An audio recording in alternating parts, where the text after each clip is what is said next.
All right, let's see. Looks like we hit the buttons. It's doing the stuff. Looks like it should be good. And chat's open. I always forget to do that. And that's good. All right, cool. Looks like everything's working. We're up and running. So good morning. Hope you guys are doing well. I appreciate you guys. You guys have just been so awesome, and I hope this has been helpful for you and your teams. It's been helpful for me, a little bit therapeutic as well, to kind of go through, just figure out what the heck is going on. So whether you just watch or you send a kind post or DM, I appreciate those, or maybe subscribe, or you've joined the channel. I appreciate you guys for all that you've done. So we've got a lot to cover today. I'm going to try not to run too long. Hopefully we can get it done fairly quickly. But two main points. The first one, we're going to talk about Dewan's summons, and apparently they haven't been able to get a hold of him. He did message me and say that he's been on vacation. So if that's true, I apologize for being a little bit facetious in the post and some of those things. But, he does some funny stuff. So you kind of can't put it past him as well. So Dewan, if I owe you an apology on that, here's my apology. So, but anyway, they've attempted to serve him like 16 times or something, and they can't find him. So whatever has happened, we'll go through that filing, and they're going to be asking the judge for help with that. And the second part we're going to be going through, this just landed as well, is going to be Olson's side of what's going on with that motion to compel. And a motion to compel is basically the attorneys saying, hey, we've been requesting this information, we're not getting it, judge, we needed you to step in. So on Wednesday, the third part we're going to talk about is a little bit how to attend on Wednesday's meeting. So they're going to be holding a live Zoom, and it's going to be in the court. So if you want to watch that, you can. I think I'm going to try to hop on live. It's at 10:30. So if you guys want to hop on, ask questions, we can kind of talk about it, but I cannot rebroadcast it. So you're going to have to hop on your own equipment and listen to it that way. I'm not allowed to rebroadcast it out for everybody to hear. So I'm going to be listening to it. If you guys want to chat about some of the stuff that's going on, it'll be interesting to see kind of what's going on. It's really the first glimpse we've had where where it's going to be public. So if you guys want to watch that, you can. I don't know what they're going to do if they can hold. Normally there's like 150 people who hop on these videos, so I don't know how they're gonna, if they're used to having 200 people watch something, I don't know. We'll see what happens. Maybe we break it and they can't do it live. I don't know. We'll find out. So anyway, let's get into the first segment, and we're gonna be talking about Dewan and kind of going through some of the things with that. So it's been kind of interesting. Again, he said that he's been out traveling, so, but you guys can kind of see a little bit of what's going on there. Oh, let me change my pen to red. I did my best to block out his addresses and that kind of stuff, because we're going to be going through a little bit of that. So they are asking for an ex parte motion for alternative service. Ex parte just means it's only one party and the judge. So they don't really need permission from the other side to do that. So they're saying, hey, judge, can you just help us? So ex parte kind of means almost exactly what it looks like, ex parte without the other part. And they're going to be asking for alternative service. They're just going to say, hey, we've tried to deliver it to all the addresses we have 16 times, and we just can't get a hold of him. So can we find a different way to be able to serve this paperwork to him? Okay. So we'll kind of walk through most of this, that they're showing that in good cause they need help doing an alternative service. It's both reasonable and diligent. Oh, yeah.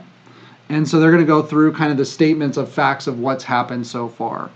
And basically what they did is they collected the declarations from all these people who tried to deliver: John Flowers, Vincent Nguyen, I have no Omar, Dean Carroll, and so it's their collection. All these people have been trying to serve him, and they haven't been able to. So now they're going to ask the judge for help. So we can kind of see a little bit of what's going on. So on the first, so this has been going on for a little bit over 2 weeks.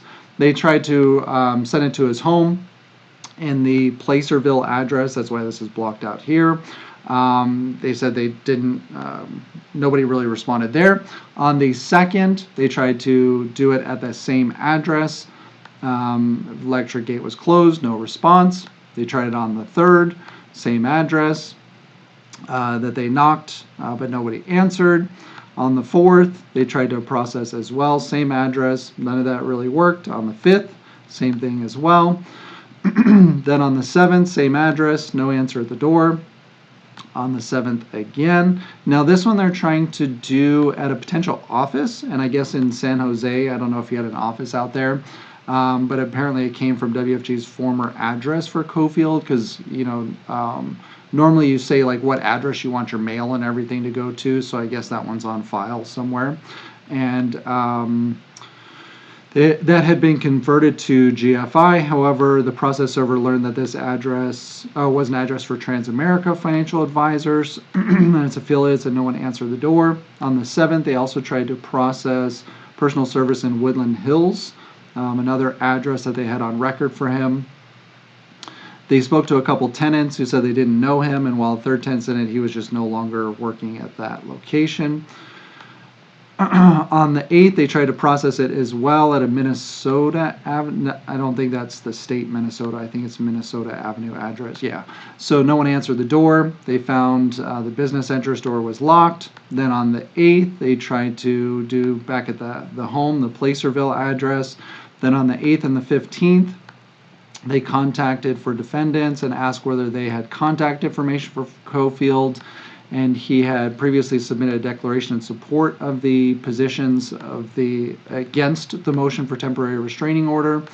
They responded and said they were unaware who may be representing him. So I don't know if he's going to end up with a different attorney or something, but they just haven't figured that out yet. On the 9th, they tried to send it again to that Minnesota address. On the 9th, they sent it over to this address again, or these are people actually showing up and trying to deliver it. On the 10th, back to that Placerville address, it said a woman answered the door and said Cofield no longer lived there, so maybe that was a former address. On the 14th, they attempted the service again. This one was in Los Angeles. And this is apparently in regards to his insurance and driver's licenses. So maybe that was a former address as well. On the 15th, they tried the Los Angeles one again. And then the 16th again, they tried the Los Angeles. And apparently, they just haven't been able to get through. So now what they're going to do is they're going to ask the judge for some additional help. And so they talk about some different ways that you can kind of serve people, or you can make sure that they get the correct information that they need. Since if these are no longer his addresses, it doesn't even make sense to send the mail, because that's just not going to work if he's not there anymore. So they're kind of just asking for some different ways. They go into some case study about, okay, can we serve in some different manners? Despite diligent efforts, they have not been able to contact him or confirm whether Cofield has retained any counsel. Because if he had counsel, you can also send it to the lawyers, and that would count as well. But if he doesn't have any, then again, well, how do we send this information to him? And they said that obviously the Olsons don't know. And so they're moving for an ex parte in an effort to be able to serve him. So can we serve him in some different ways? So can we send him an email, maybe an Instagram? Those would be reasonable ways to be able to send him the information that he needs, the notice. And if you guys remember, they're sending him a notice. I believe this one was summons. Basically, they want to get information from him about what's been going on. He's been very outspoken about the whole thing. He's been doing lots of marketing, so they just kind of want to figure out what he knows and, kind of how some of this stuff happened. So, and then obviously his take in it, because they've got a lot of his documents and stuff as well. So to comply with the due process, the court ordered alternative method must also be reasonably calculated under circumstances. So they're just kind of going through some different case law, and this is saying basically they were able to serve this person by email, so they're asking if they can do that. They say that he regularly communicates by email. He also used his personal Gmail address for business and has done so since his time with WFG. When he received WFG's email account on the 24th, so basically when they responded to his resignation, they sent it to this email. So they're saying that, hey, we should be able to send it there. And meanwhile, his Instagram includes a link to set up an appointment at Ethos. When you click the link, it opens to a page with an appointment for Cofield. They can be contacted at this email as well. Thus, Cofield regularly communicates by email or one or both of those emails. As a result, service by email could be effective for him. He also uses Instagram regularly, posts every few days, so they're asking if they can also maybe send it on there. He also posted on Instagram twice on March 7th and March 6th, March 1st, and the 29th, so that might be a more efficient way to be able to get a hold of him. WFG also demonstrated reasonable diligence in attempting to serve him, and they're going to use some other case law saying, look, we've tried a bunch of different ways, we've tried all the addresses we have for him, we just haven't been able to get a hold of him. So number of honest attempts to learn the defendant's whereabouts and his address, hiring processing servers to attempt to utilize public information available, speaking with neighbors, making multiple attempts. So they're basically just saying to the judge, hey, we've gone through all of these things, we've tried 16 times, and we haven't been able to at 4 different addresses at various times of the day.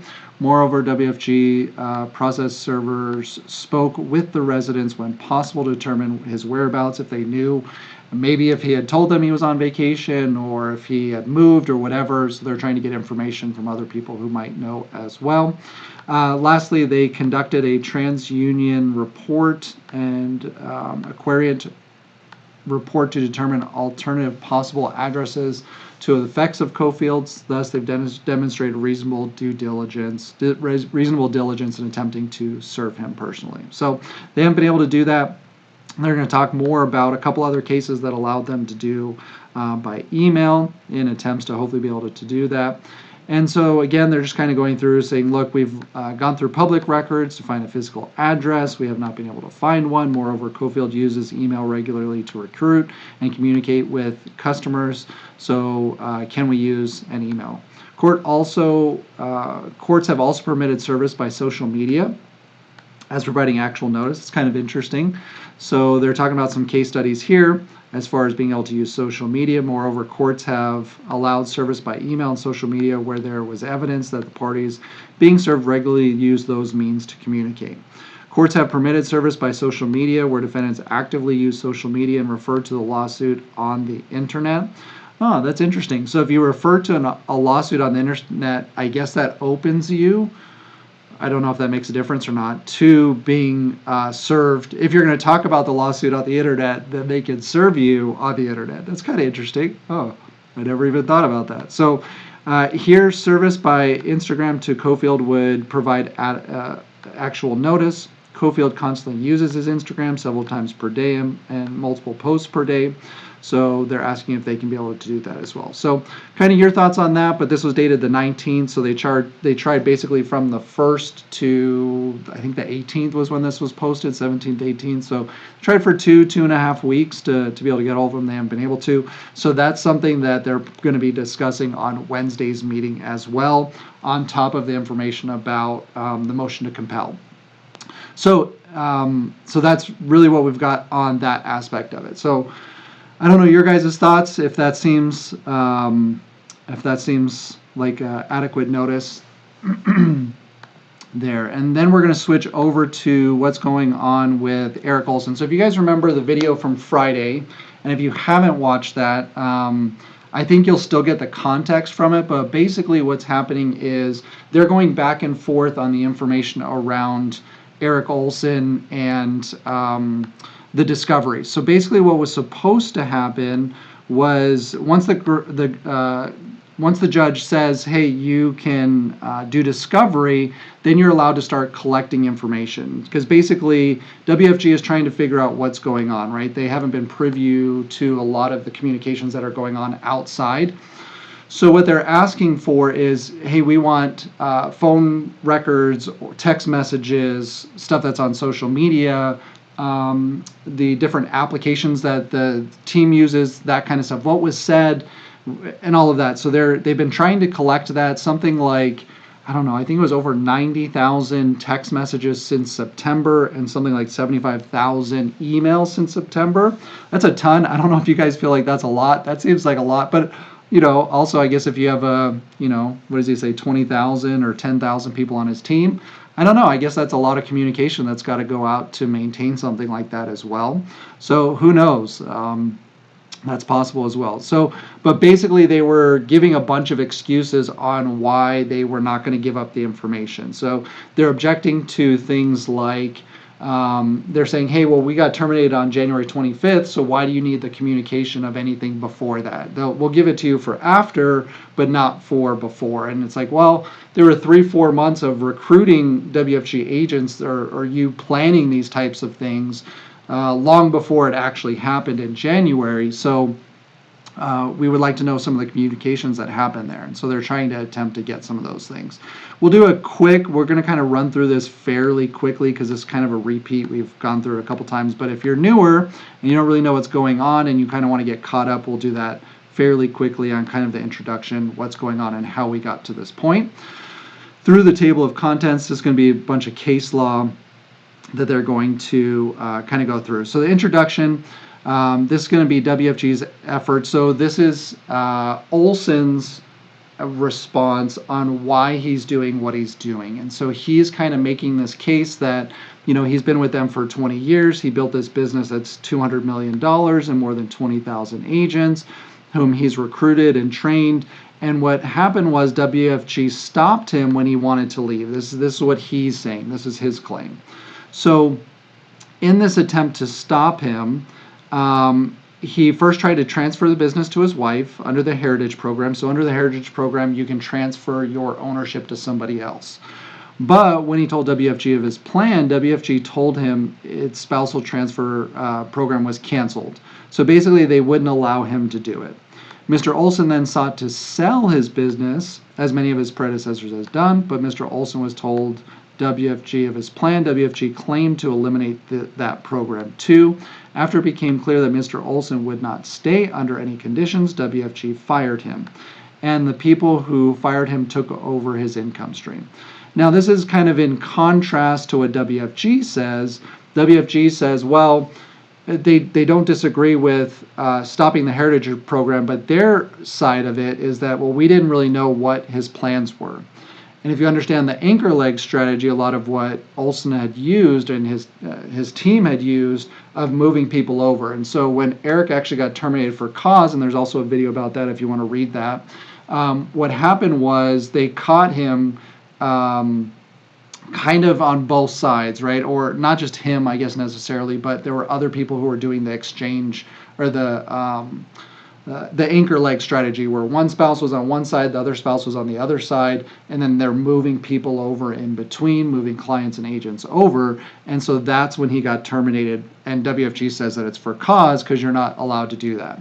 Along with the disparaging statements that he made, the claims that he had made, the testimonies that we had seen of Thali going over, and all these other things that were happening that haven't really happened. And Eric Carter reached out to me, and he's like, well, do you think this whole thing was started as a big lie? And I was like, no, I don't think so. But, there were a lot of lies that were told in this process. And unfortunately, people get caught up in between, right? And if you're making a decision about your livelihood and you make income on one side and then you move to the other side, or you do something it's really not legal to do the anchor leg strategy if you get caught doing that. If you're moving clients and stuff over, you can get into a lot of trouble for that stuff. So I think that the challenge with maybe the whole thing wasn't started on a lie. Maybe Olson had great intent in the beginning to go start a new company and he wanted to do it better. I could see that happening. But then you kind of maybe get caught up in the moment a little bit and you tell some things that aren't necessarily true. And then people make decisions based off of that. And now their livelihood is at risk. They're subject to lawsuits and everything else. So, and I asked him too, look, if you have evidence that Thali's coming over or the things that Olson and other people have repeatedly said over and over again, if you have proof of any of those things, send it to me. I'll post it. I try to be unbiased. I try to just read between the lines of what I can see here. But that nobody's sent me any information of anything that's being said that's actually accurate. So anyway, shortly there, but he's saying that they're doing it purely kind of for the income. And I don't think that's entirely accurate. I think there were other conversations that were happening, and maybe the conversations were around him wanting to move all of his people to the new company. I don't know. Obviously, I wasn't there. I'm speculating on that. But there's stuff that's missing that we don't know about as far as conversations there. So anyway, shortly thereafter, WFG sued Mr. Olson and his wife. WFG then filed a motion for a TRO, which is a temporary restraining order, and which subsequently admitted, although not to the court, that he knew it would not succeed. I don't know why that's important. Because the law is kind of interesting. It's almost like a sport as well. So sometimes you try things that may or may not be effective. But basically, they're saying that the requests that WFG had propounded go far beyond addressing the issues the court noticed in its order, especially given the Hawaii conference has already passed. Because they're asking for additional information, and so the temporary restraining order was not given because they keep citing the code. So if you haven't seen that video, there's another video on that as well. The allegations that WFG has, their legal standings, and then Olson's legal standings. He basically says, well, I can do whatever I want. I can say disparaging statements. I can recruit agents over. I can bring clients over because in California, there's this code 16600, which is a non-solicitation clause, which is very different from a non-compete. Non-solicitation is very different from a non-compete clause. And so they keep trying to blur the line between these two things of a non-compete and a non-solicitation. Non-compete means you can't do anything in the industry. So if you have an insurance license and you have a non-compete, you can't sell insurance until that time frame's over. A non-solicitation is you cannot go after your old clients and your old agents. Very, very different, but they're trying to blur the line and say, well, if I can't recruit these people and bring my clients over, well, then I can't do business at all, which I don't know how good of a case that will have, especially considering GFI has non-solicitation clauses, even I think stronger than WFG's inside of it. So he's trying to say that it's illegal, that you can't use that, but then yet he uses it in his own company, which is kind of interesting. So basically he's saying that the temporary restraining order was denied because of that, and the court allowed limited expedited discovery to find out what was going on, but now they're saying, well, they're just going too far. And so all the Olson's devices are forensically imaged and preserved. They seek to turn the expedited discovery process into an oppressive fishing expedition. And when WFG has admitted to its own discovery responses that it does not have any evidence to support its claims. For example, interrogatory 3 asks Olson to identify all communication statements made by you or persons affiliated with you or GFI concerning WFG. So again, they're asking, WFG is asking for all this information, right? Because they don't know a lot of the conversations that were said between Olson and other people, and all that goes into the court case about this process and what's happening. This has been everybody's kind of wanting to understand what's going on, because Olson could have simply just left WFG and started a new company, and there really isn't much that WFG or anybody else could have done or said about it. But it's the transfer of the agents and clients that are really kind of under question here. And so they're saying that asking for all of these things from all these other people isn't really fair. But I think it pertains to how everything happened, right? It gives the background of why these things happen and how they happen. And was there malintent behind it, or was it purely just Olson wanting to start a new company and create something better? Because all of that goes into this lawsuit and trying to figure out what exactly happened. And they're saying, well, you don't have any evidence of any of this stuff.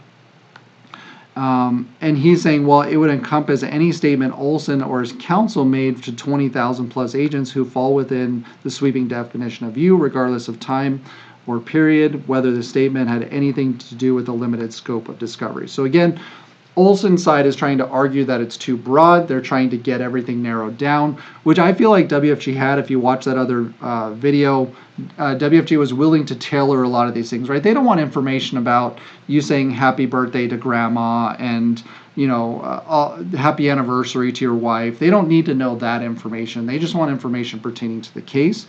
But that's kind of their complaint here is they're like, well, how are we supposed to get information from 20,000 agents? And WFG's response to that was, well, we don't need the information from everybody else. We just want the information that you've sent to everybody else. So whatever you have out in hand is what we want. Despite the abusive nature of the request, this is why I couldn't do law. This stuff frustrates me.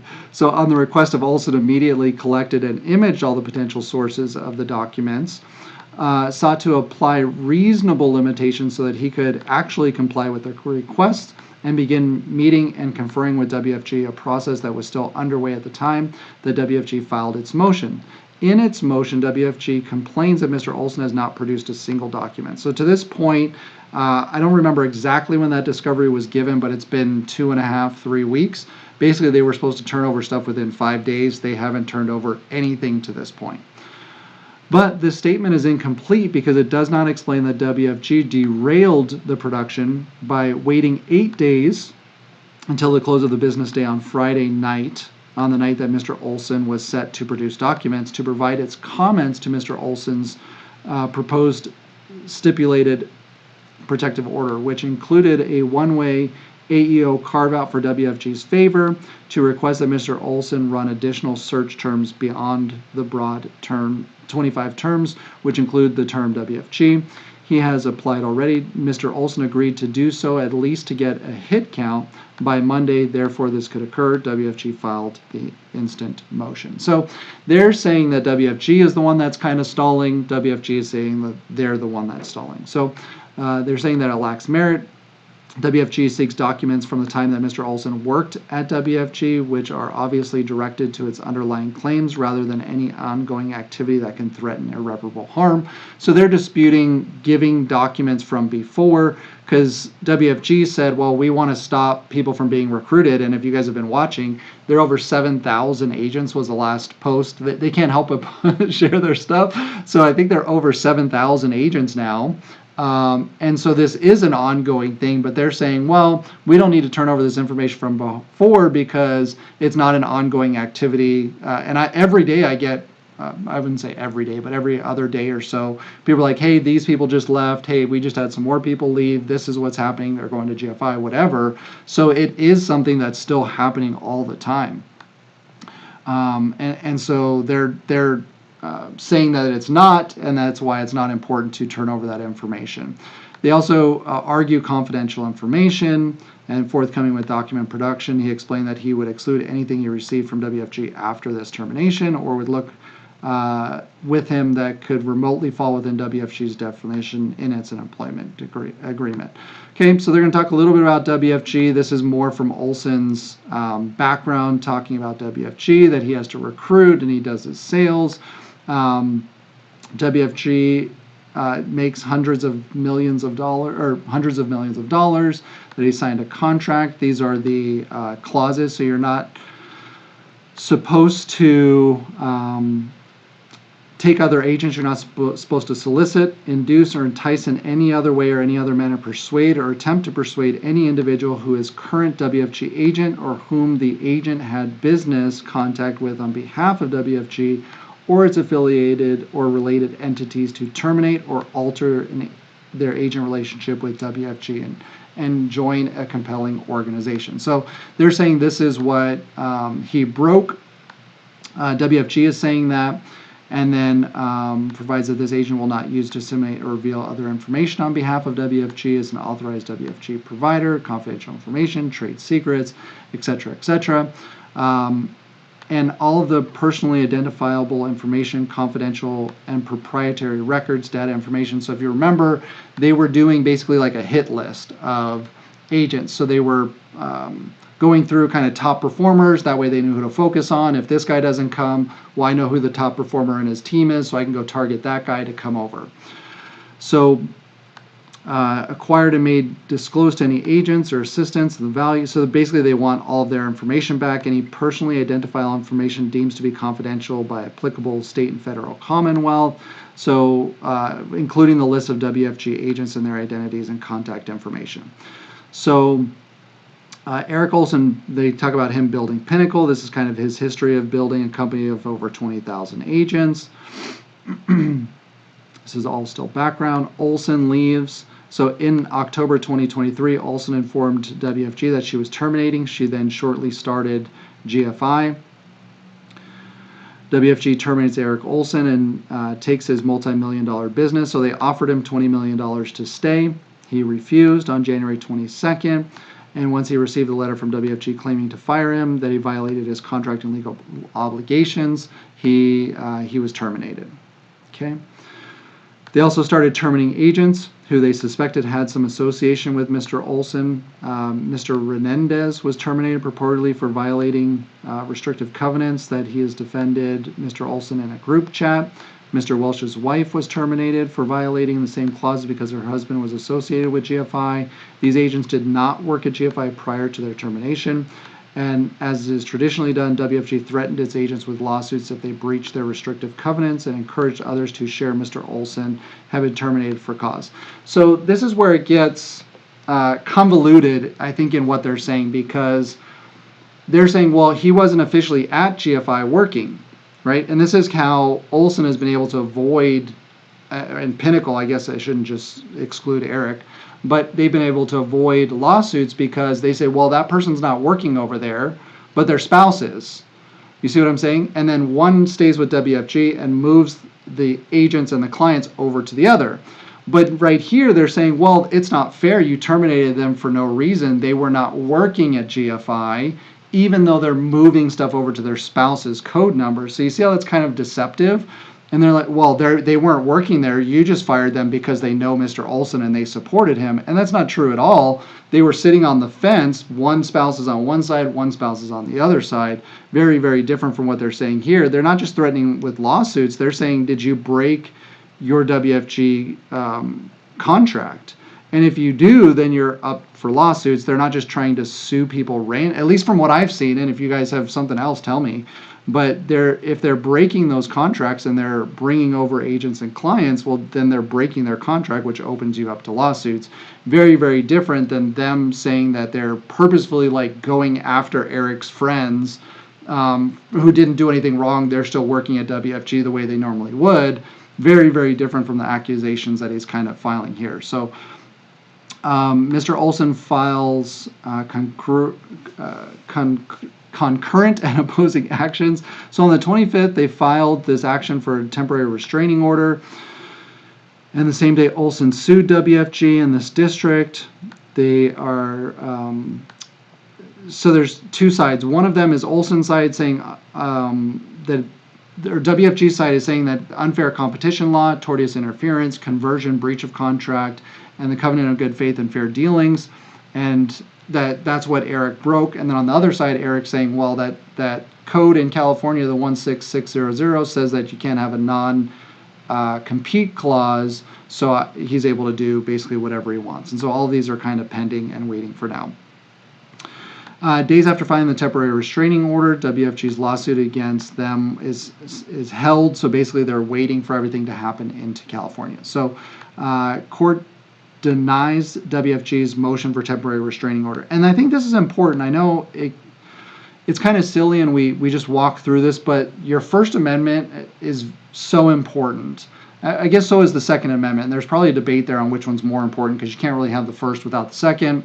But a temporary restraining order limits somebody's First Amendment rights. And so there's a very high level of standard that you have to be able to give somebody a temporary restraining order. They have to be doing some serious damage for that to happen, and obviously WFG didn't meet that standard. And what was interesting was there was a lot of, when that got declined, there was a lot of information coming from Pinnacle's team like, oh, we won this court case, it's over. And it was like, no, not really, you just didn't get the temporary restraining order. That's very, very different. So just because you don't meet the standard of temporary restraining order doesn't mean that there is no case whatsoever. And so they're kind of just going through this time frame of that happening, and this is really kind of where we wanted to get into. So they're preparing for WFG's expedited discovery. So on the 28th, they were served a discovery request along with a protective order. Olson's began the process of collecting and preserving their electronically stored information. Even some of the previously deleted encrypted message on March 6th, within the ordered 5-day period, Mr. Olson provided responses and objects to WFG's request. So, see, he was already supposed to turn over all of the information, but on this day, he starts objecting to the to the discovery. Start saying, well, they're asking for too much stuff. This falls outside of the bounds, whatever it might be. So on the 7th, the parties met to confer regarding to the objections that they have. This particular problem that Olson kept all of his WFG business materials on a Google Drive that contained many terabytes of data. The drive contained so much data that it finished being forensically imaged a few hours ago. Mr. Olson further explained that he had not accessed the drive since leaving WFG, did not know how to do so, and would not do so. In fact, it would be physically impossible while it was being imaged.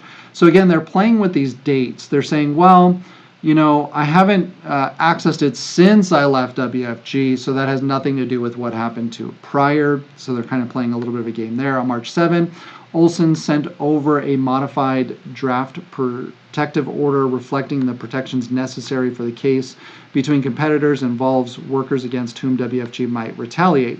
So I don't know, I don't think I've seen the protective order, but basically what they're saying is, and this can go too far either way. They can say, well, just because you find information on these drives about other people means that you shouldn't be able to go after them. And obviously that's not really fair to WFG, right? If they find that people were doing the anchor leg strategy through these messages and they're kind of double dipping on both sides, well, then they should be able to go after them, right? Because they were breaking their contract.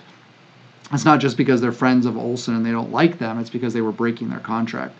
So we are largely in agreement, but in hopes to streamline the sharing of these materials in specific related cases, the ability to share materials with experts. Also noted that he would be happy to discuss. So what we'll see happen here a bunch of times is they keep setting up meetings to talk about it.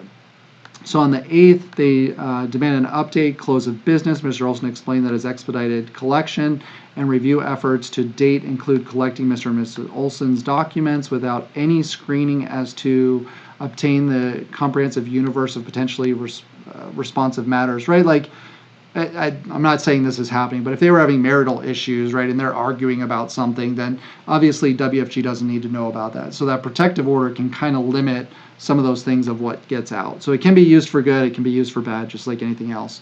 Our collection includes all forms of communications, including emails, text messages, and other messaging applications like Signal chats.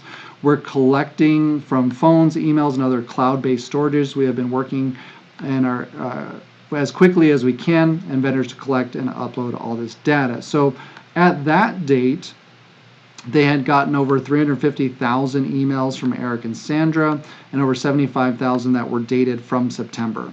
So again, I don't know if that seems like a lot. You guys tell me. Does that seem like a lot to you guys? On Sandra's phone alone, we have collected over 47,000 text messages from that same period. So September, October, November, December, January, February. I don't know if you would even call that March because it was March 8th, right? So 6 months, 47,000 text messages, 75,000 emails. That's a lot. And they expect to get the same from Eric's phone as well. The Signal and Telegram messages have not been uploaded yet. The encryption with these makes it a little bit longer, makes it take a little bit longer. And as we told yesterday, Olson's Google Drive at over 7 terabytes of it. That's like 14 computers, normal computers worth, right? If you have 500 gigs, it's like 14 computers. This is still a collection process. We don't know what is on the drive. And I don't know if that would necessarily be helpful. I don't know if I want to know what's on there, but it is what it is. So they're collecting all that stuff as well. So Mr. Olson represented that the correspondence he worked through the weekend revealed documents they were downloaded and made available. Olson uploaded WFG, finished collecting Mr. and Mrs. Signal and Telegraph messages, adding another 44,000 text messages and chat message chains. So that's what, like 90 something thousand. These are some of the terms that they're looking for. And this yielded another 10,000 additional messages, emails, and messages from other applications.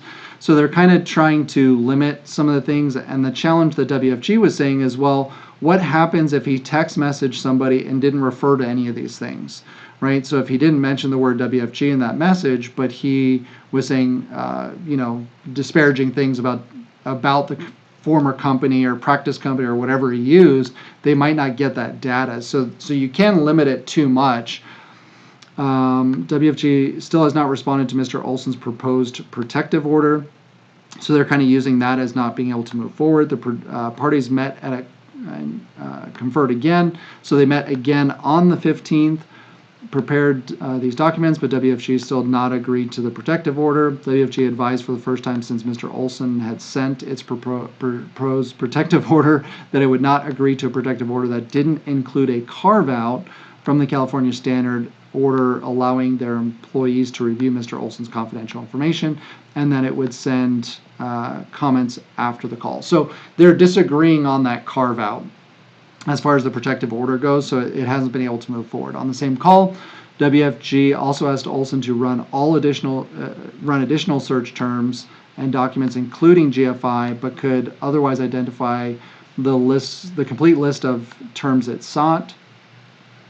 Mr. Olson agreed to run any proposed additional terms, even though the potential burden of additional review. Later on Friday, on the 15th, Olson had proposed modifications to the protective order, since Mr. Olson to please let us know if you would like to confer with this, and if so, when would be a convenient time. So they met again on Friday, list of 15 additional requests. So they're adding additional, WFG's adding additional request terms. On the 16th, Olson confirmed for a third time that the Olsons would produce communications relating to confidential information. On Monday afternoon, the 18th, they emailed the Olsons was going on forward with the motion to compel discovery on behalf of the plaintiff. The email did not identify any of the grounds on which WFG intended to move, nor did it request Mr. Olson's position for the proposed of a joint letter. 5 hours later, WFG filed the motion to shorten the time and respond to this motion. So WFG is saying, hey, we're still not getting any of this data. I think that's what it started around the 1st is what they said, right at the end of the February 28th. You don't really count that day. So maybe on the 1st or so. So it's been a couple weeks and they haven't gotten any of the data that they've asked for. But Olson is also saying, well, WFG hasn't provided any discovery to us. Some of you guys have asked what they were looking for, so hopefully we'll get some of that here. So on the 6th, WFG's agreement to provide reciprocal discovery, so they wanted some information as well, was required. Motion practice, Mr. Olson served 4 document requests and 4 interrogatories. Mr. Olson likewise requested responses and objections within 5 business days. On the 8th, it confirms that it will consent to limited early discovery related to WFG's request for injunctive relief. Will endeavor to provide written responses on or before the 15th. WFG did not provide written responses until March 28th, where it not only objected to each of Mr. Olson's requests, but also refused to provide any responsive information and documents related to his agents provided the declaration in support of the temporary restraining order. So that's what he's asking for. For those of you guys who are wondering, Olson wants information that pertains to the temporary restraining order. I don't know why this would be valuable for him, or if it's just kind of like, hey, I want something too. But maybe it gives him an idea of who was in support of the temporary restraining order and why they thought it was a good idea. Again, I don't understand really how that's helpful, other than maybe he can see some of the information that they have. I don't know if you guys have ideas on that, how that would be helpful. Let me know. The party seeking to compel discovery has a burden of establishing that its request satisfies the relevancy requirements. They talk about some case law here, so the Olson should not be compelled to provide any additional discovery.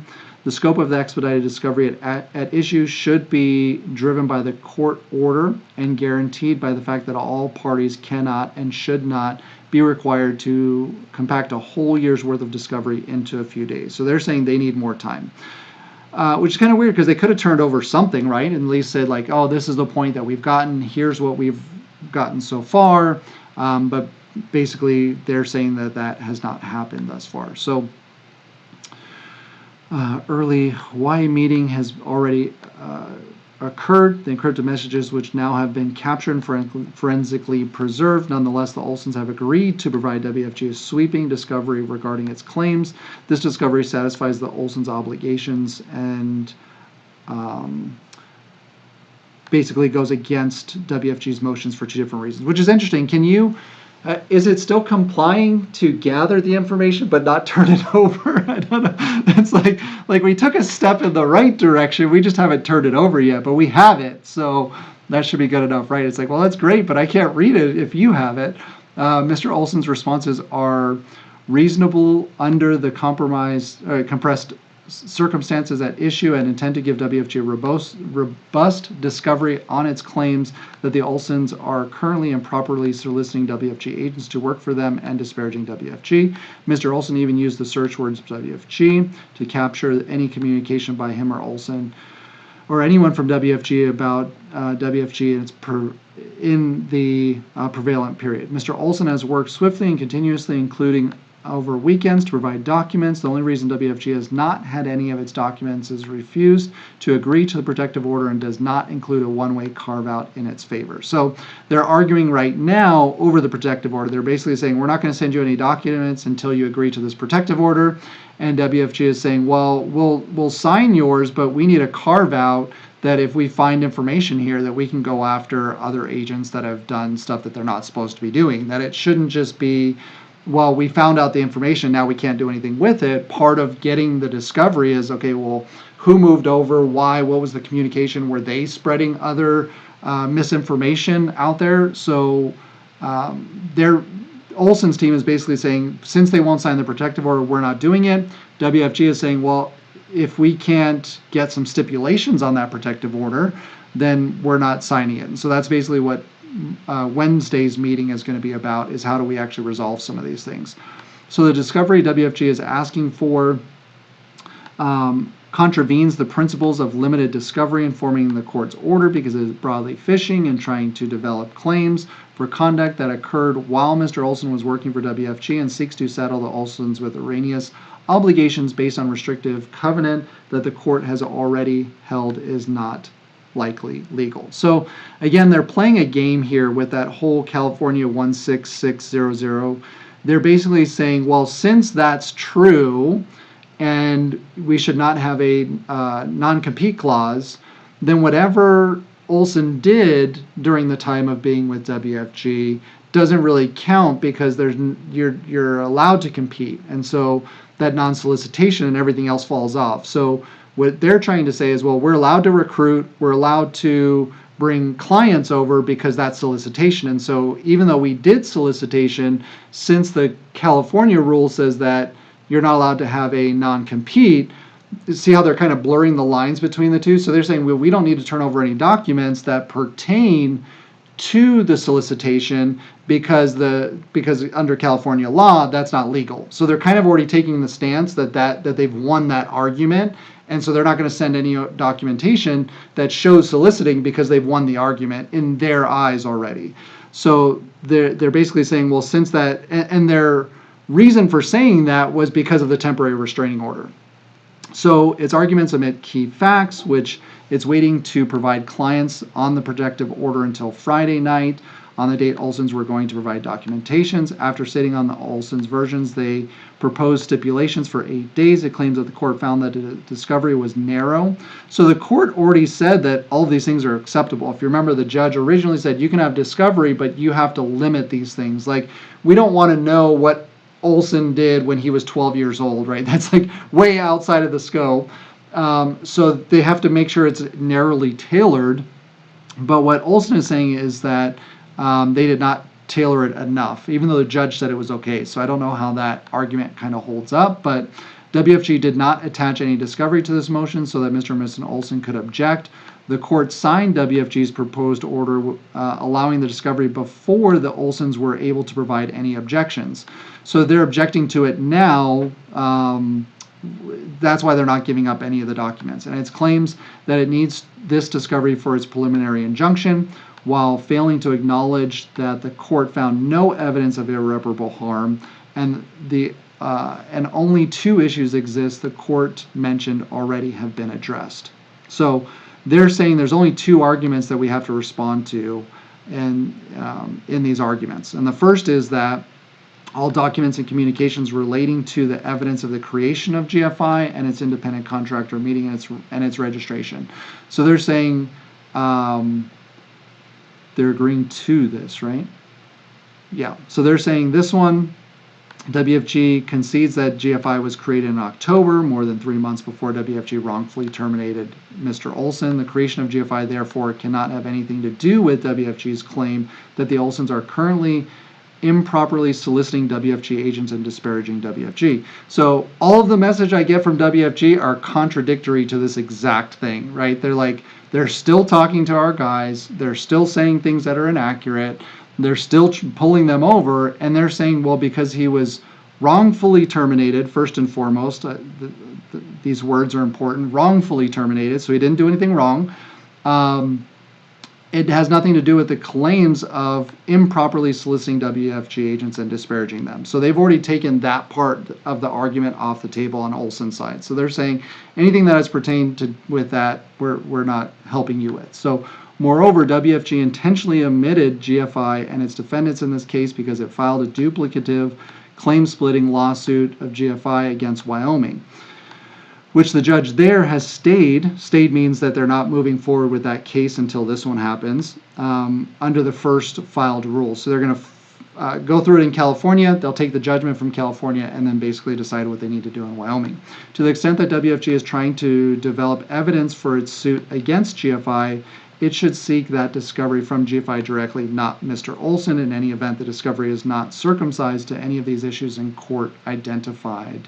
That the issues the court has identified, which is interesting, right? Because they're one and the same, aren't they? Like, WFG doesn't exist without Olson, so aren't they kind of the same thing? I don't know. It's interesting. So, which is already convened, has nothing to do with the proposed solicitation or disparaging of agents, would cause Olson to conduct additional search and review, and therefore it's disproportional in its needs immediate at hand. This is especially true given the court had held that WFG's non-solicitation subject is subject to Edwards and is operating on a pleading that has not withstood the motion to dismiss. So again, just kind of goes back to that whole non-solicitation the same as a non-compete? That's kind of where they've blurred the lines. Okay. The next part is all documents and communications relating to your use of confidential information or property, including that but not limited to its compensation structure, hierarchies, and contracts with other providers. So they're going to object to these as well. Each of these requests is overbroad because it has no limitation on time and scope. And as written, Mr. Olson has produced all the documentations, communications ever created or exchanged in his lifetime. Obviously, right? Like, he should not have to turn over every document of everything he's ever said in a text message, but within a limited scope is obviously important, right? Because it has to do with everything that's going on. So in his response, Mr. Olson limited the time period to the time after WFG wrongfully terminated him. So again, this is very important because he doesn't want everything to be seen before he was terminated. So he's trying to make the case, well, I should only have to turn over the documents after I was terminated, which is very different, right? Because what WFG wants to know, and I think what everybody on here wants to know, is, well, what was said and done beforehand that got us to this point? What were you saying disparaging things? Were you lying about stuff? Or was what you were saying true and we need to know about that? So I think all of that's really, really important, but they're trying to block out those things and say, well, you know, it's not fair. It's not fair that you're asking for that. So Olson is asking to limit the search from after he was let go, which obviously you guys know what was going on before that, right? So those responses adequately capture materials related to any solicitations allegedly using confidential information or any proposed disparagement. So the reason why I think that's important for him is because let's say he went and took all of his top guys and recruited them over, and then he gets terminated and then he doesn't talk to anybody new about it, right? Because now he's got all of these guys to go talk to all of these guys, so he can kind of use them to do what he wants to do. So he could say, well, I didn't contact anybody after I got terminated, so I didn't do anything wrong, when in actuality he was doing it previously, and then other people were kind of taking on that motion. And we've already seen that happen a couple times, because they were saying that's why they weren't on any of the Zoom calls, was because they can't officially be a part of the company till after the termination happens, after those kinds of things. So he's off the camera, but that doesn't mean he's not orchestrating things. And I think that's what WFG is trying to find out as well. So WFG argues that Mr. Olson is Improperly limiting the scope. Yeah, I would agree as well. I think we should get to know back at least to when GFI was created, what was said, what happened, those kinds of things. Improperly imposing a time limitation. So again, Olson's saying, well, I'll give you this stuff, but not all this other stuff, or I'll give you this time frame, but not all these other things. On the documents in response to these requests as part of a plan to use arbitrary restrictions in an effort to obstruct and delay. Its arguments are incorrect. The Olsons went to substantial length to gather and produce response documents at breakneck speed and imposed reasonable limitations that are drawn to the conduct at issue. So Olson's saying it's fair that you don't get to see anything about why GFI happened, any of his communications before being terminated. You shouldn't get to see any of that. He's saying that that's reasonably tailored. I disagree with that. I think there's a lot more than what happens, right? Like when you commit a crime, I'm not saying you committed a crime, so don't take it that way, but if you commit a crime and you go rob a bank, well, there's a lot that led up to that might be helpful information on why it happened and the way that it happened, and if there's other risks going on, right? So you wouldn't just say, well, I got caught at the robbery, so now you can have all my information after you've taken me into custody. It's like, well, that doesn't help anything. We want to know why this happened and how it happened and how it was planned and who was part of it and all that kind of stuff. So further, as noted in section 1, the only delay that has occurred was caused by WFG waiting 8 days to unveil its edits and the stipulated protective order. So again, they're saying we haven't been able to move forward because WFG won't accept our protective order. These were not delay tactics by the Olsons. Well, kind of, right? Like if I make you sign a contract that is not in your favor and you decline doing that, that's not you delaying, right?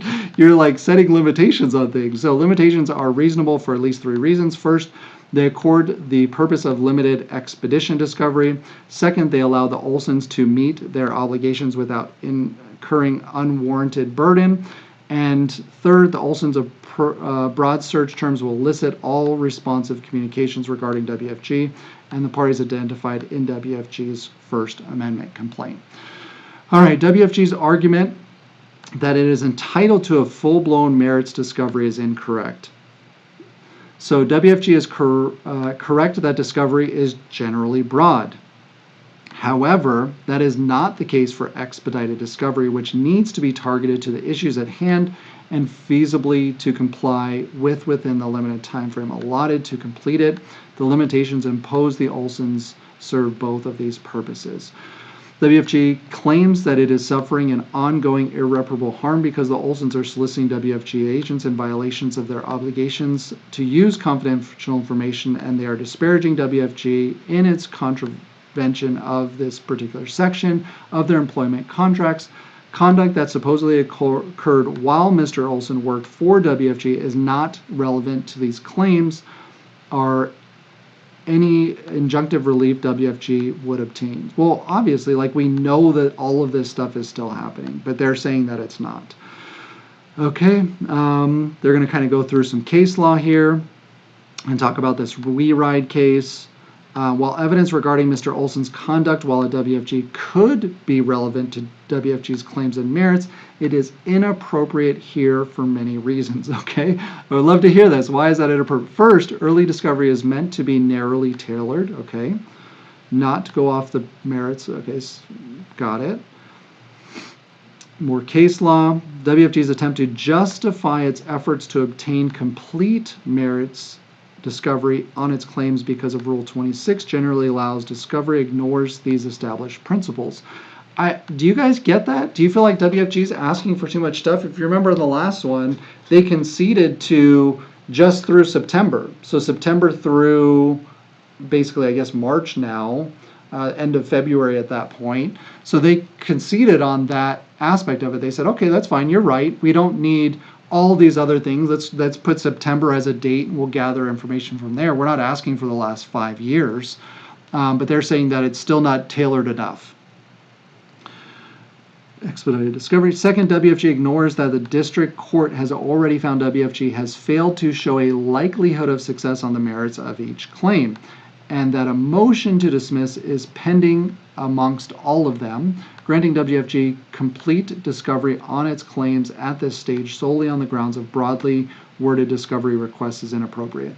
So to me, what this says, reading behind the lines, is we're trying to push this as close to the dismissal case as humanly possible, right? As little information as we can give them until we get to the dismissal part, because then when we get to the dismissal case, we'll go, look, they have no evidence for any of this stuff. Sure, a couple people said some things, but they have no real evidence. Well, yeah, you haven't turned anything over, right?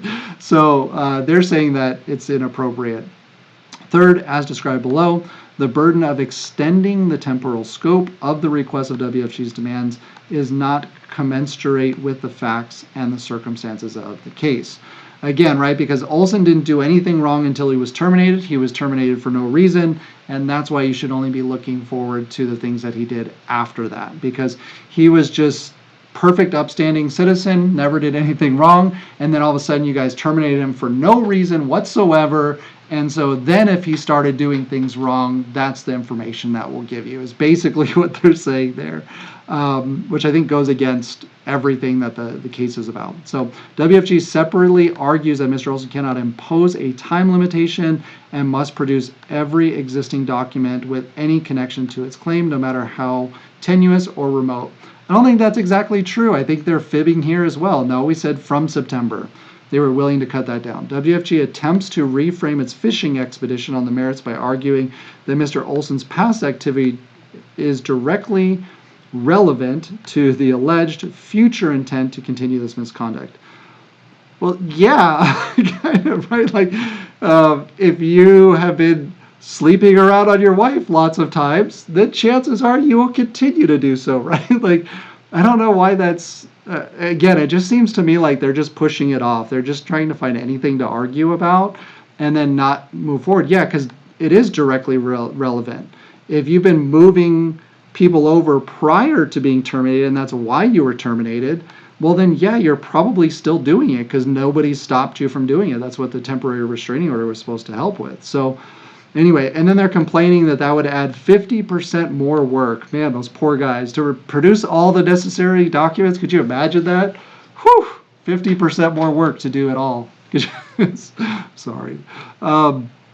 So silly. But that it might lead to something relevant is not warranted by the facts here and contravenes general purposes of discovery, even if it were not expedited.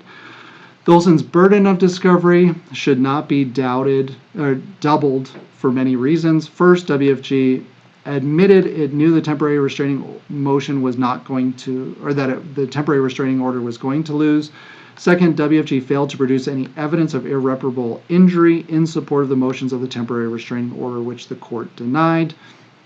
Third, WFG offered no evidence of irreparable harm in its moving papers, nor any other reason why it entitled to broad merit-based expedition discovery. WFG acknowledges the court allowed limited discovery to Mr. Olson's due to the defendant's use of encrypted services, and alleges events are unraveling rapidly, including major conference in Hawaii.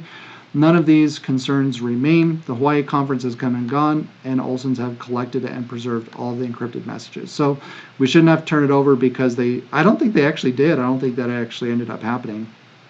But they're using that as an excuse on why they don't have to turn over the information. So fifth, in its responses to the discovery, WFG admitted that it did not have any evidence to support its claims and was instead waiting to receive documents from Mr. Olson before identifying that he had supposedly done with WFG's supposed confidential information, or what such information even was, beyond vague descriptions, confidential client information, and confidential business information. The court already ruled WFG's non-solicitation language is unforeseeable under Edwards, and further ruled WFG is not likely to succeed on claims arising from its confidential and non-disparaging provisions. Even if WFG could reach beyond the date of Mr. Olson's termination for limited purpose of its theoretical preliminary injunction motion, any purported discovery showing Mr. Olson might have violated these provisions in the past does not show that he would do so in the future. So again, kind of using that whole, they're narrowing down the time frame, saying that you can't search for this information because California says that it's not against the law, so since he didn't break the law, you can't have the information around what he did because there's nothing was wrong, right? Like, they can't just gather information from you for no reason, just because they feel like it. They have to have a reason. So they're kind of hanging their hat on that whole argument around the California aspect of it. 7, since the court ordered expedited discovery, the Olsons have continuously gathered and preserved documents on its electronic drives. Mr. Olson has devoted significant hours, including substantial weekends, identifying large pools of documentation, including to hold responsive material and review those documents in preparation for Mr. Olson's responsive production. Based on these substantial efforts, the Olsons have already amassed a production that could have been served on WFG on February 15th, so long the protective order was in place. Mr. Olson advised WFG 2 days prior. That work is more than proportionate to these issues here. So again, they're also hanging that hat on the protective order, that if WFG doesn't sign the protective order in the way that they want, then they're not going to turn over the documents. They're saying the search terms are reasonable.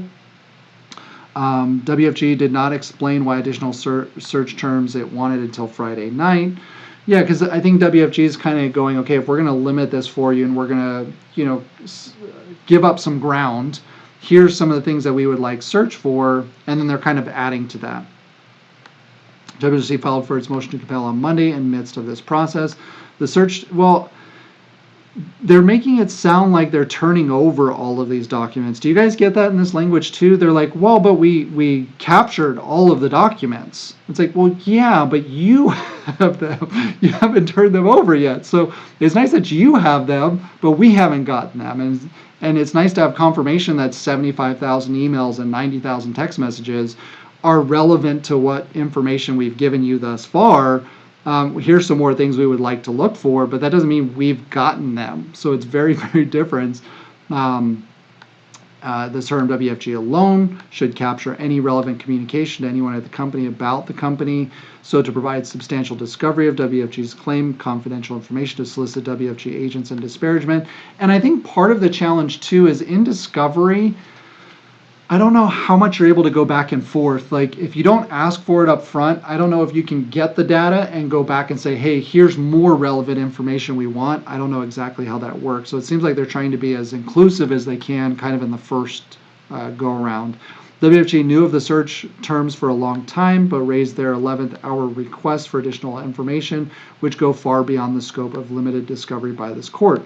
But here's my question though. Couldn't they just turn over the documents that they think are pertinent? So, right, like if I request everything searched from WFG and both parties agree, can't they hand over that portion of the documents and say, hey, we're still working on this, but here's part of what you wanted? Instead of going, oh, well, you also want to add this? Well, sorry, we can't give you any documents because you added these other restrictions to it. Again, I don't know exactly how that goes on discovery, if they can go back and forth like that. So here's some case law that they're citing. The supposed inadequacy of Mr. Olson's search terms is pure speculation. Well, of course, because they don't know what's in it. Mere supposition that it is producing parties' parameters may not satisfy the receiving party's request does not alone warrant an order to compel additional discovery. Is it additional discovery, or are we still in discovery? In contrast, WFG proposed terms such as GFI would sweep in every email from the company GFI as the email's address and footer. Such terms as upline and downline hierarchy would similarly yield substantial documents that have nothing to do with WFG's claims, as they are generic terms used to discover the multi-level marketing firm. WFG has conferred with Mr. Olson's regarding the feasibility of these terms before filing its motions. So again, I don't understand why that's such a big deal. Yeah, it sucks that they would get a bunch of crap if it's just in every email setting, but can we do it for text messages? I don't think it's in every text, right? So anyway, they're just arguing back and forth over this information. Could have informed that that those terms would require review of thousands of additional documents and were likely to elicit non-duplicative responsive material, and then more case law around that. The Olsons have diligently complied with their discovery obligations by turning over 0 documents.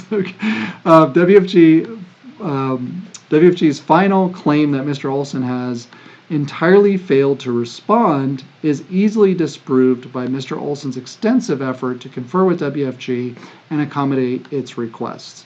Dispute the distraction presented by WFG's present motion. Mr. Olson, 1, provided timely responses to the objections of WFG's requests. WFG did not do the same for Mr. Olson's requests, regularly updated WFG on the document collecting process. To me, that's kind of taunting, though. You know what I mean? It's like, hey, we've got another 100,000 documents, but guess what? You ain't getting them. Like, okay, yes, you were communicating that you were gathering documents, but you didn't turn them over. So, continually reviewed and prepared for production all reasonably responsive documents to WFG's requests, including by running the additional string searches WFG requested 1 business day before filing the motion to compel. The Olsons have sent WFG multiple process emails describing their progress in collection, preserving, and reviewing documents. Yeah, you just keep saying that you have them. That's not the same as turning them over. WFG's allegation that the Olsons are attempting to slow this litigation or delay or avoid uncovering their actions is meritless. This is why I could not be a lawyer. That's, I don't know. Yeah. These guys are really good at saying things without using expletives. So the Olsons have been working without interruption to produce responsive documents under the demanding timeline. Any delay was caused by WFG, not the Olsons. So the WFG apparently doesn't want any of these documents. They don't want to do that. They just want to delay the trial. They want to delay getting this information. It was not Olson's fault, if you believe that. WFG's belated attempt to impose a one-way protective order has delayed Mr. Olson's production. WFG does not have any documents at this point that it waited 8 days until Friday night. The Olsons were going to produce documents before insisting upon a one-way carve-out and a protective order. That was obviously a non-starter. So again, we're also fighting over the protective order and what should be in it. The Olsons nonetheless met and conferred with WFG on March 21st to try and resolve this issue. So look, if you give us our restraining order, if you give us everything we want, then we'll turn over the documents to you, as long as you promise not to use them for anything. So, but if you disagree with that, then we're not going to send you the documents. But we're not delaying, they are. The Olsons properly answered WFG's interrogatories. Yeah, he answered them by saying he's not going to do it. This interrogatory far exceeds the scope. Identify all current and former insurance agents, including the date in which they first became insurance agents. So again, just because you respond to them, like no is a response. So that's most of his responses. Can we have this information? No. Okay, you responded, but the judge said you need to answer this question. So what do we do now? Allowing limited discovery because it does not seek to discover facts supporting WFG's continuation, and it will suffer imminent and irreparable harm from the Olsons. Well, I mean, I don't know. What do you call 7,000 agents since January? I mean, that's probably irreparable harm. I mean, I don't know why that's so hard to see. And that's not including the clients. So the alleged failure of ongoing violations of the confidentiality and non-disparagement provision of these agreements. The court did not permit WFG to conduct expedited discovery regarding to its claim on the Olsons' breach of the non-solicitation provision because the court determined that non-solicitation provision is subject to Edwards. So they're just kind of reiterating all of that. The identity of all current and former agents of GFI is not reasonably calculated to lead to the discovery of admissible evidence as to whether the Olsons are engaging in ongoing or further breaches of confidentiality and non-disparaging provisions. Well, couldn't they ask these people? Right? Like, if they had a list of all the GFI agents and they could talk to, I don't know, a couple dozen of them, and every one of them had the same exact story of how they were solicited, doesn't that lead to these things? But again, they're saying that since the non-compete is illegal, we should be able to go in and take all the people we want and all the clients we want since you can't have a non-compete.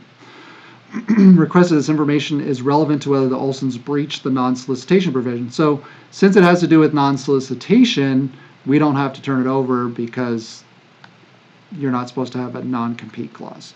WFG argues that the names of GFI agents are evidence of Mr. Olson's alleged anchor leg scheme. WFG has not shown how an anchor leg scheme to recruit spouses would somehow be improper. Okay, so Olson saying again he's doing nothing wrong with the anchor leg strategy. There's nothing wrong with having a couple, one on one side, one on the other side, and moving things over. To me, that seems like a big deal for your license, because part of what was happening, and this is what people have confirmed with me, is that one's working in one capacity. So let's say, I'm working with XYZ company, and so that's who I'm talking to somebody. That's who they come into that office, they see that on the wall, I'm talking to them, and then I put them into a product that isn't sold by XYZ company, or it's sold by the other company, and now they're getting GFI policies, not the original company. You see what I'm saying? That's an issue with your license. So that would very much be an issue and be improper. But he's not saying he's not doing it. He's just saying that that's not improper, that is legal by all extents of the law. I don't know. Nor has it been shown how these names would tend to prove that any former WFG agent now working with GFI was somehow solicited. So all these people found out about GFI purely by smoke screens, apparently. Indian smoke screens, they saw it and they started heading in droves of thousands of people over there. They were not solicited. So much less solicited by using GFI's, WFG's supposed confidential information. So they weren't targeting people, or if that person wouldn't going to the people underneath them. Moreover, there are over 6,000 agents who are affiliated with GFI. This request is not narrowly tailored, and WFG could not possibly talk to all of them regarding the filing of this motion of preliminary injunctions. Therefore, its other discovery, WFG is already going into substantial material related that allegations possessed and use of confidential information. This interrogatory should wait for merits discovery in accordance with the federal rules. Finally, WFG is seeking this information which is not relevant to its claims. And again, they're using the section 16600 to back that up. Identify all confidential information proper to you, persons affiliated with you have retained from your departure. WFG complains that it was improper for the Olsons to answer this interrogatory by referencing their forthcoming document production. To the contrary, this response was appropriate under the circumstance. The volume of data in this case is extremely large. As set forth above, Mr. Olson collected 350,000 emails and 47,000 text messages, Google Drive, with 7 terabytes of data. This difficulty is compounded by the parties' disagreement about what constitutes confidential information. So if you remember, that original post was supposed to stop this. What is your definition of an affair? What does that actually mean to you? So they're arguing over words here. So in addition to referencing their forthcoming production, Olson's provided more information by stating that they have not used any WFG confidential information as best as they can understand that at the term. For example, Olson's explained that they did not use WFG's compensation model in creating GFI's compensation model. Olson's explained also that GFI's business structure is different from WFG's. That's true. Olson's further explained that they have communicated with WFG agents, though they have not construed agents' names or contact information as being confidential information because they are publicly available. So again, frustrating part here is they keep saying that, right, we literally just read this. So any WFG information that they had, that Olson's had, is not confidential information. But any agent information that WFG wants is confidential information. So are names and phone numbers confidential information, or are they not? And so they're playing both sides of the fence as far as that goes as well. We're not going to turn over the agents to you because that's confidential information. We can't give you their names and phone numbers. But we have all of this from WFG, and that's not confidential information because it was publicly available to WFG. So finally, the Olsons included a valid objection to their responses concerning the definition of you and yours and persons. We don't understand what these words mean. So during the meet and confer process, WFG has not adequately addressed the issues. Identify communications that you or persons affiliated with you have had around GFI and or concerning WFG and its future ability to stay in business, its compensation structure, or its opportunities. They're saying that this is way overbroad and it's nonsensical. How could we possibly give you information pertaining to this because you're asking for way too much? The interrogatory provides no temporal limitation. Thus, it purports to include communications during the time period that the Olsons worked for WFG. Again, here's the line in the sand that they keep drawing. We don't want to give you any information of the founding of GFI and how thousands of people got there, but we'll give you information after the termination. So again, they don't want to turn over that original stuff. So second, the interrogatory is overbroad and vague. This interrogatory encompasses every communication concerning WFG without any limitation to the subject of the communication. When read in conjunction with the lack of temporal limitation, this interrogatory could be interpreted to encompass every communication by the Olsons to any person concerning WFG. And I think WFG did come back and say, well, we'll limit it from just September. So they continue on with that. In their motion, WFG claims that the interrogatory should be constructed so that the phrase that follows concerning WFG and its future ability to stay in business, its compensation structure, its opportunities limits the scope of requests, but even that narrowing does not save it. So again, they're saying we're willing to limit it to conversations around these particular things. Were they talking about the future ability to stay in business? Is Olson saying WFG isn't going to survive this? Are they saying things about the compensation structure and comparing those, or its opportunities and all of that? And they're saying that that does not narrow that scope enough. They haven't limited terms you, persons affiliated with you enough so that these phrases can be interpreted to require Olson to provide substantial response on behalf of thousands of agents, which I don't think that's what WFG is asking. I don't think WFG is expecting them to go in and talk to every one of these thousands of agents and provide information about what was said and what was not said and all of that. I think that's just, they're conflating the issue way above so that it looks like it's asking for too much.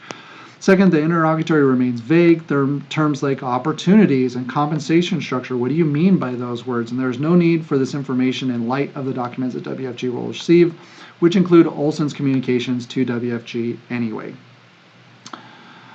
Interrogatory, identify any customers with whom you previously worked while engaged with the WFG, to whom you or anyone in your downline have communications with since you or your downline left WFG, and then the nature of these communications. So again, this gets into the whole idea of churning. Were they going back to old clients and having them cancel policies and move them over? Were they just saying, hey, I'm no longer with that company, but if you still need help, I can take care of whatever you need here? The content of what is being said is very important here. And this interrogatory also far exceeds the scope of reasonable expedited discovery. Noted that above expedited discovery should at most concern whether WFG will suffer immediate and irreparable harm from the Olsons. Alleged future and ongoing violations of the confidentiality and non-disparagement language. This court did not permit WFG to conduct expedited discovery based on its claim that the Olsons breached or are breaching the non-solicitation provision. So you see how they keep cutting that out? They keep cutting that part out of it. And they keep trying to only apply with the other ones. Why? Right? Like, if you didn't do anything wrong here, then what does it matter? And I think what's going to happen is they're going to see how they did solicit and the things that they said to bring people over, which is going to be devastating to their case. So we'll see how that goes. WFG failed to establish the likelihood of prevailing on this claim. Further, this interrogatory does not appear limited to its request information and its unlawful solicitation clause. Again, back to the 16600. Moreover, the interrogatory is hopelessly vague and compound, especially in its use of both injunctive and disjunctive clauses. For example, it is not clear whether the first two clauses are disjunctive. The two cases are separated by the word or. but the first clause references customers with whom Olsen worked during their time of WFG, while the second clause refers to communication with their customers by the Olsens or anybody in their downline after their separation. Well, yeah, I think it still pertains. The third clause, beginning with "and," contains no limitations as to who initiated the conversation or the subject matter discussed. I think it does, like once it's turned over, right? But that's kind of what they would look into. And if nothing wrong is happening here, wouldn't you want to turn those over and say, look, I contacted my clients and said, hey, I'm leaving, I'm moving to another firm, but I still want to help you. Anything that you need in the future, I care about you. You're my mom, you're my dad, my friend, my client, whatever. I'll still serve you. I'm just no longer with this former company. And you can do that all day long. There's nothing wrong with doing that. It's just if you're saying other things outside of that, that can not be good. So next is to any purported breach of confidentiality or non-disparaging provisions to the extent that WFG is trying to determine if the Olsens shared confidential information with customers. This information is substantial in interrogatory number 2. It's vague, it's over breadth, compounded by the fact that the interrogatory seeks communications by any agents in his downline, and therefore it's going to cause him too much work. He cannot possibly talk to 6,000 agents and have a verified response from all of them. This is impossible to accomplish under any time frame, especially under an expedited discovery. So based on these substantial problems, this response for more than adequate and responsible. Mr. Olson's response refers to WFG to any documentation reflecting communication with customers that may be produced in response to request to production 2, in the extent that any may exist. Mr. Olson's response explaining that during the time she worked at WFG, Miss Olson, she primarily managed Mr. Olson's business and did not sell policies to customers, other than a few policies to close family and friends. So there you have it. That's the entirety of what's going to happen. So on Wednesday is when they're going to talk to the judge about all these things and get a determination of what to do next. So apparently they cannot agree on any of these terms. They can't agree on the time frames. They don't think that WFG should get anything prior to the termination letter. And they also want to be able to limit things in the protective order on what WFG can do once they get the information. So those things are going to have to be resolved, so they're going to have to figure out some time frames, and that's going to be what they're going over tomorrow. I think they'll also be discussing on how to contact Dewan. So those are the things that are going on now. It's going to be fairly interesting. I don't know how exciting Wednesday is going to be, but we'll be on here and kind of see what they have to say and kind of what happens. You can tell a lot by the communication that happens to and from the judge. The judge is usually pretty good at staying neutral on things, but you can get a good feeling of the judge and the way he feels about stuff depending on the way he responds to certain things.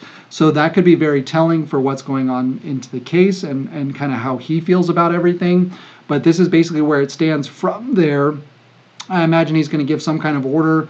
Then we're going to figure out if they actually turn over discovery or not. And then I believe early in April is supposed to be the case where they are trying to dismiss. So my guess is GFI, the Olsens, are just trying to limit giving any information to WFG until that potential dismissal case happens. So then that way they can go into that case and say, look, they have no evidence against me. They have a couple people who said stuff, but they don't have any real evidence, so you should dismiss this case. That's my thought on what they're trying to do here. I'd love to hear what you guys have to say as well. And so that's the extent of what we got. So I appreciate you guys. If you don't have any questions, we're going to wrap it up for the day. I will see you on Wednesday. But don't forget, there's special instructions for how to actually attend to this. So I cannot rebroadcast, so I will not be hosting it live, but we can be on live and we can talk together, but you're going to have to do it yourself. So in this particular one, you can go in there and I'll show you how to register. It's a Zoom call. You got to get on there and hop on it yourself. Don't share it with anybody. Don't do any kind of rebroadcasting. Don't screenshot or do any of that stuff. You're not allowed to do any type of recording, so make sure you read that full disclosure that's in that for Wednesday, and that's going to be at 10:30 a.m. Pacific Standard Time. So for some of you guys, that's going to be a little bit later in the day, depending on where you're at in the country. So anyway, hope that was helpful for you guys. Appreciate you, and I will catch you all later. Bye.